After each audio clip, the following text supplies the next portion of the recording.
27 декабря, 4 дня до Нового года. В Якутск снова возвращаются крепкие морозы, уже под 40, 38, по-моему, сегодня было на термометре.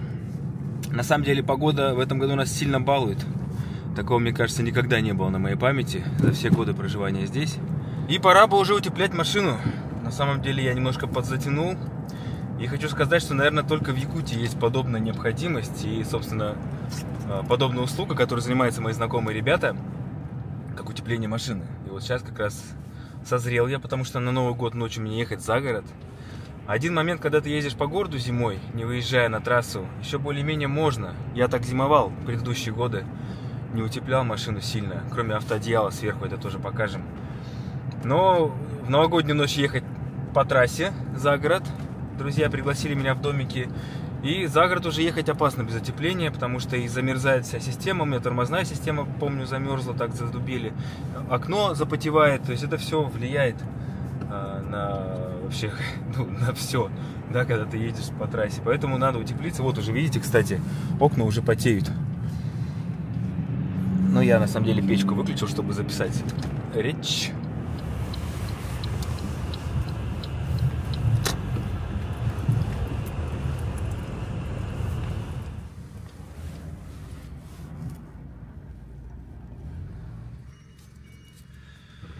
Утепление авто 2.0, ребят, называется.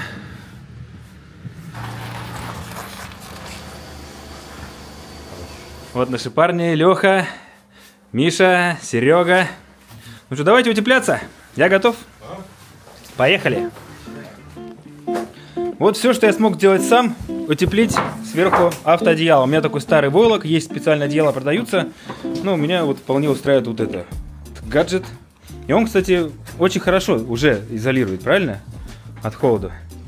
Да, он отвечает за сохранение тепла, также за быстрый прогрев двигателя.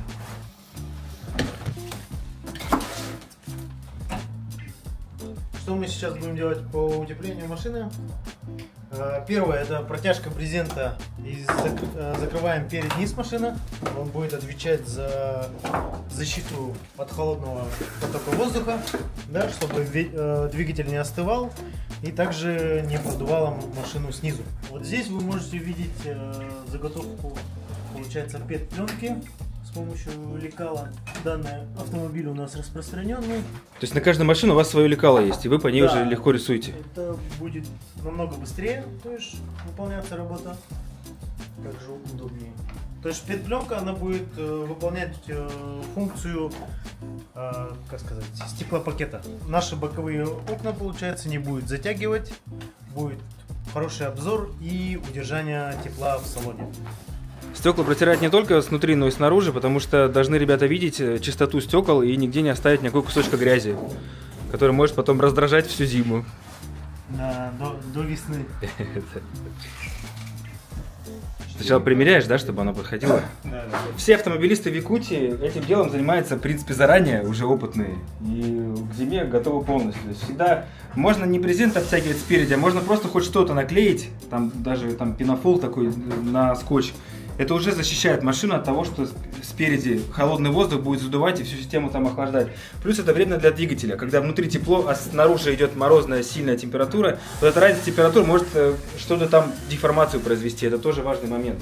Пленку можно тоже, в принципе, вот, главное, чтобы водителю было комфортно смотреть, да, чтобы стекла не затягивали. И вот, как правило, второе стекло устанавливается у всех, кто живет давно в Якутии, автомобилисты, у них есть вторые стекла, они на зиму их ставят, и получается такой надежный стеклопакет. Это, наверное, система будет получше, но если нет, то ребята вот делают пэт-пленку изнутри, наклеивают, эффект получается тот же. Это двусторонний скотч тоже, да? Нет, это обычный оконный уплотнитель у нас. Делаем прослойку, чтобы там был воздух. И окно лобовое не слипалось с основным. То есть второе лобовое не слипалось. Если будет слипаться, то, соответственно, эффект стеклопакета у нас теряется, да, и образуется конденсат. Пет-пленка выполняет ту же функцию, то бишь у нас не затягивает лобовое, да. Основной холод в салон проникает именно через окна, да, то есть самая тонкая, да, вот, и она сохраняет тепло в салоне, обеспечивает обзор в минус 40, минус 50, ваше окно не затягивает, да?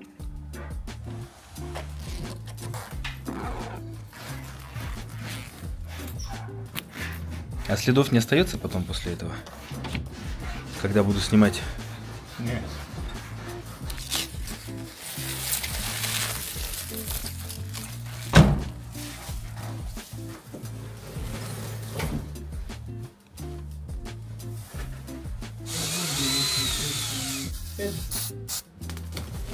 А это куда? Это в радиатор.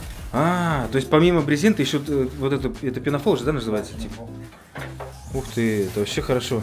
Снизу добавляем, потому что снизу легче открыть, а сверху.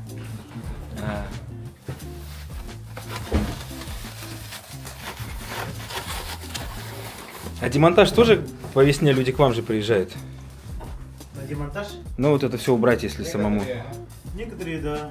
То есть, если нет возможности или навыков, люди звонят по тому же номеру, и мы все снимаем, все, что одевали.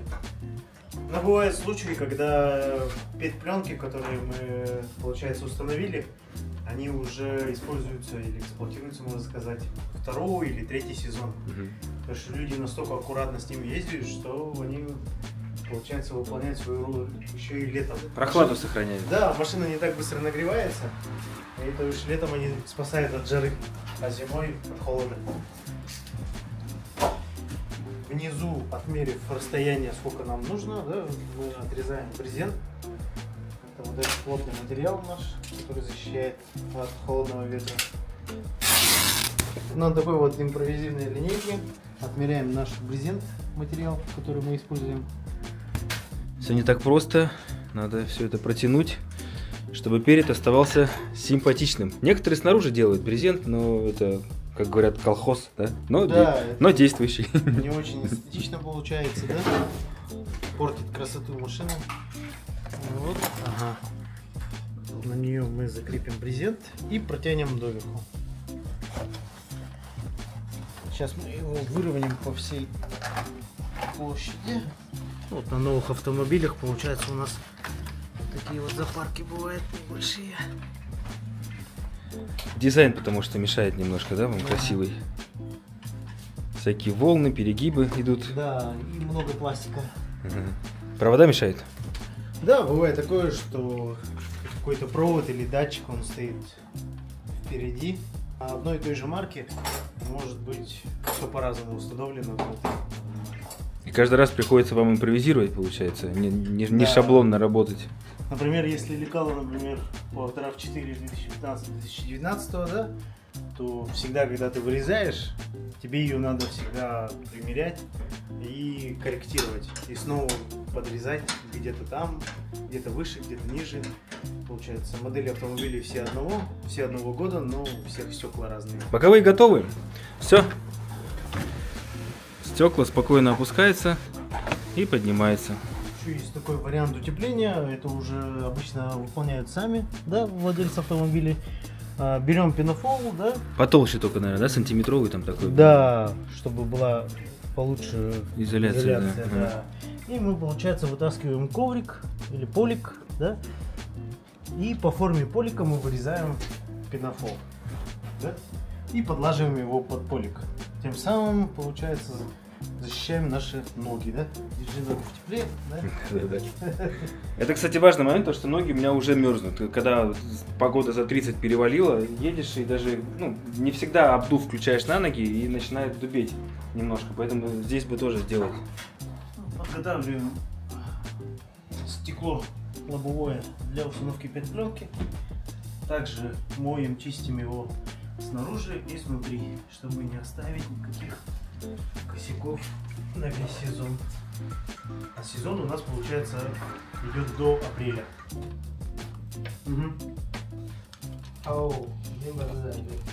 Я на самом деле не один такой запоздавший. Сейчас при мне ребятам 3 раза позвонили, уже записались на утепление. А получается, мороз-то уже у нас 2 месяца, и люди также тянули, пока вот 40 на горизонте не замаячил, да, 45-50. На Новый год обещают, кстати, 45. Будет холодно.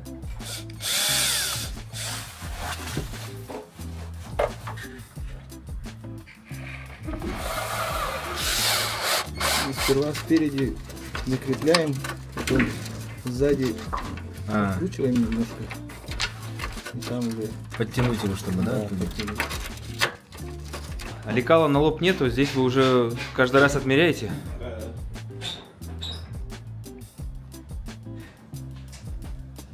Используем видеосвет обычный для улучшения, получается, просвечиваемости контуров, по которых мы рисуем нашу пленку.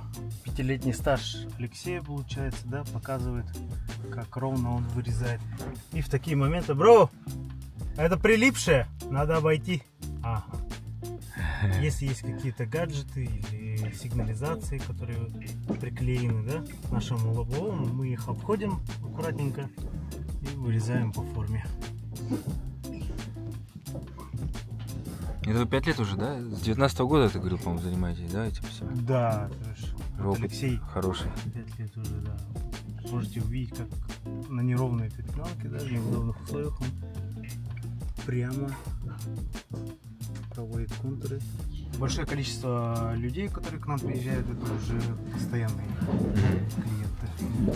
И да? Так и надо. Да, утепляться начинают прямо с середины октября, когда еще нет больших холодов, но они уже полностью, получается, утепляются. А вы сезонный, да? Ты говорил, работа же у вас вот с октября по декабрь? С середины октября до конца января прямо. А свои работы вы как там, отпуска берете как-то, да? Да, кто-то в отпуск уходит, кто-то, получается, или меняет сферу деятельности, но, получается, вот 3-й год мы работаем вместе и собираемся. Команда с работы. Да. А декабрь, все, Новый год, и вы дальше по своим делам разбегаетесь, да, по работам? Да, декабрь, Новый год. Ну, кто-то же может позвонить, ребята, надо утеплиться там в середине января. Вы выйдете там и сделаете, да? Да, мы работаем по звонку. В январе буквально, получается, уже будем также работать. Самая тонкая работа лобовое. Здесь контуры разные. И вот вообще все ровненько.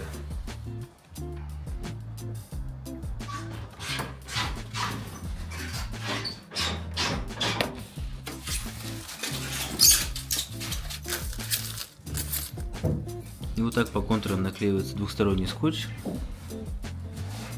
который не оставляет следов при демонтаже.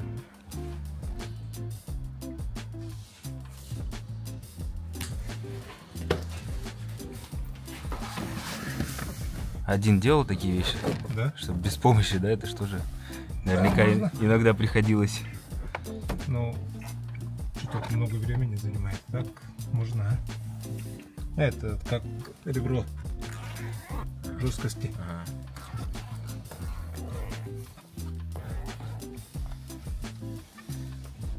Самое главное, чтобы осталось пространство между пленкой и лобовым.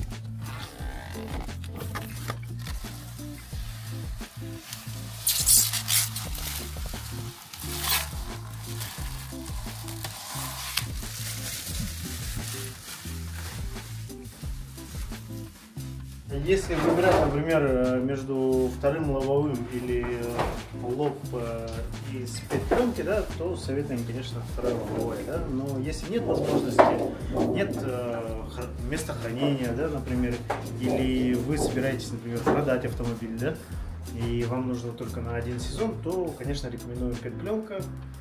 Но бывает и не без минусов, да, то есть бликов чуть-чуть больше, чем от второго лобового у нас будет, да. Вот. А по свойствам то же самое примерно? Да, по свойствам то же самое, то есть выполняет ту же функцию, также будет тепло, да, также будет весь обзор и не будет затягивать. Ну, я думаю, самое главное, да, на сезон для водителя. Да. Почти все готово, осталась задняя, и машина будет со всех сторон утеплена и не будет потери тепла через стекла, потому что это основное, куда уходит тепло в салоне. Это как раз вот незащищенные окна. Здесь у меня будет, получается, полный Ташкент. Я думаю, я почувствую разницу в температуре, да? Даже... Да, или мы вернем деньги. После того, как мы, например, утеплили перед, да, холодный воздух у нас не будет поступать в двигатель, и у нас не произойдет такой эффект сыпуна, да, когда выдавливает масло, получается, из нашего автомобиля. Такой может под быть? Воздействием, да, холода. Когда, получается, холодный воздух попадает, да, и двигатель, ну, как бы, развивается все сильнее и сильнее, и он потом все это выдавливает. Масло выдавливает, получается. Не может быть произойти такой казус. Вот. Но у меня уже такого казуса не будет. Да, в данном случае мы уже уберегли наш автомобиль от этого случая. Это радует, спасибо.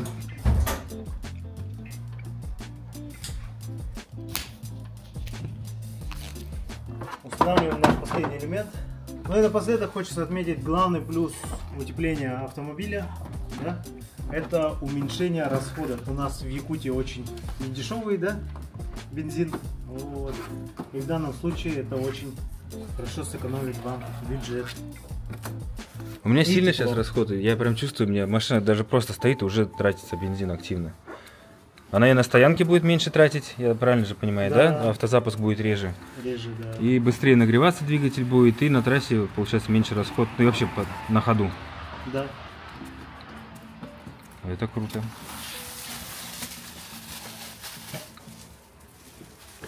Все, по кругу. Никогда такого не было у меня, чтобы полностью машина была защищена со всех сторон. Серега, вообще красавчики, спасибо, очень выручили меня. Ну что, Юркина, мы тебя утеплили, теперь тебе будет теплее, да? Также, получается, это наш тебе предновогодний подарок. Всех мы поздравляем с наступающим Новым годом, да? Осталось всего чуть-чуть. Желаем всем здоровья, да? Берегите его, утепляйтесь все грамотно, да? И себя, и машины, всех. Спасибо, и всех с Новым годом. Спасибо, давайте.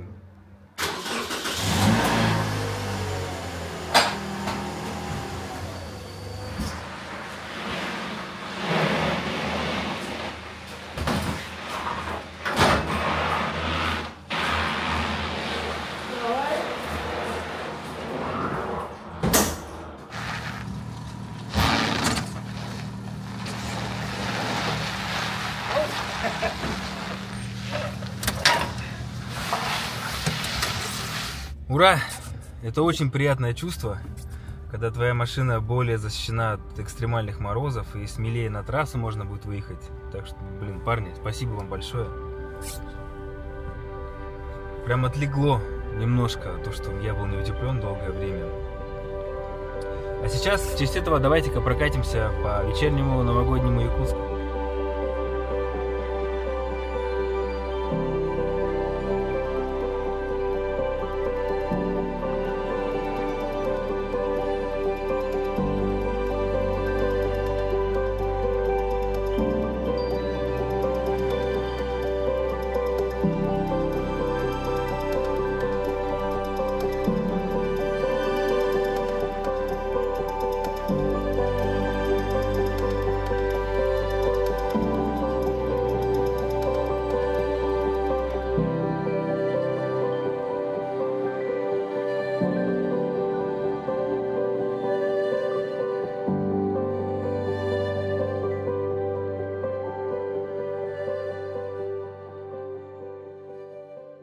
Такой вот, друзья, красивый предновогодний морозный Якутск у нас сегодня. Туман крепчает, значит, перевалило за 40.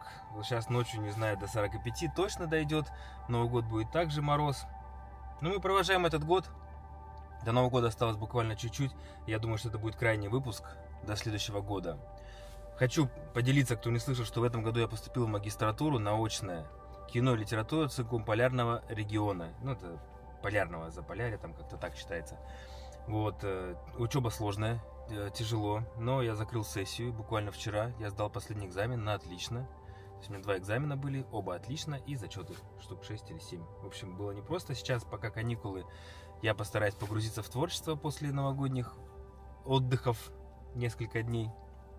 Ну и, надеюсь, продолжим что-то делать. А я вас поздравляю с наступающим годом, новым, 25-м. Надеюсь, он нам принесет что-то хорошее, много всего хорошего. Всегда надо на это надеяться, и я думаю, что так и будет. Всем желаю провести этот Новый год в кругу близких, в кругу друзей, быть счастливыми, несмотря ни на что. Вот, и стараться находить как можно больше позитивного вокруг себя в своей жизни. Это нужно, это необходимо. Да, если у нас YouTube совсем перестанет работать, я уже создал каналы на ВК-видео, на Рутубе, в общем, где-нибудь еще, на платформе. Все ссылки оставлю в описании. Пожалуйста, подпишитесь. Мне там нужна аудитория, иначе работать вообще не хочется. Когда 5 подписчиков, 0 подписчиков, или, ну, это, сами понимаете, сложновато. Так что поддержите, пожалуйста, подпишитесь. И, возможно, буду потихоньку переходить уже на нормальные площадки, которые нормально работают. Без всяких там блокировок, VPN-ов. Ну, по идее, с VPN в YouTube, кстати, можете смотреть. Наверное, так. Новый год я остаюсь здесь, отмечаю с друзьями. Я постараюсь для вас снять эти радостные, добрые, теплые встречи и поделиться уже после Нового года. А пока всех обнимаю крепко, всех с наступающим и всем счастья. Крепкого, большого жизненного счастья.